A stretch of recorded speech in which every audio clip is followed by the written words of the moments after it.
நண்பர்கள் அனைவருக்கும் வாழ்க வளமுடன்.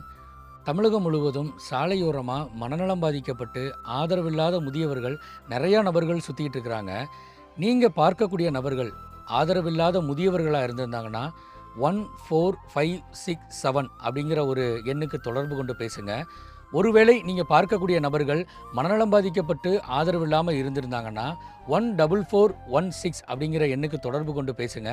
அரசாங்கத்தின் மூலமாக உரிய அதிகாரிகள் அந்த இடத்துக்கு வந்து நிச்சயமாக அந்த நபர்கள் காப்பாற்றப்பட்டு உரிய காப்பகத்தில் சேர்க்கறதுக்கான வழிகள் பண்ணுவாங்க. அப்படி இல்லாத பட்சத்தில் நம்மளுடைய பசியில்லா தமிழகத்தை நீங்கள் தொடர்பு கொள்ளலாம். 8883340888 அப்படிங்கிற எண்ணுக்கு தொடர்பு கொள்வதன் மூலமாக நம்மளுடைய தன்னார்வலர்கள் அந்த இடத்துக்கு வந்து அந்த நபரை மீட்டெடுத்து உரிய காப்பகத்தில் சேர்க்கறதுக்கான வழிகள் பண்ணுவோம். இந்த செய்தியை நீங்கள் ஷேர் செய்வதன் மூலமாக தமிழகத்தில் உள்ள எங்கோ உள்ள ஒரு உயிர் நிச்சயமாக காப்பாற்றப்படும். நன்றி, வாழ்க வளமுடன்.